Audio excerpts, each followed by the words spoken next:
Herkese merhaba arkadaşlar, kanalımıza hoş geldiniz.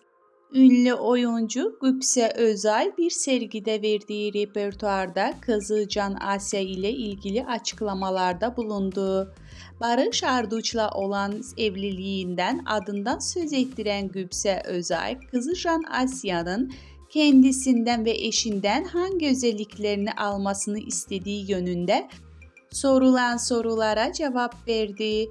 Ünlü oyuncu Özay benim çalışkanlığımı alsın, merakımı alsın, müziğimi alsın, hayal gücümü alsın, babasından her şeyini alsın cevabını verdi.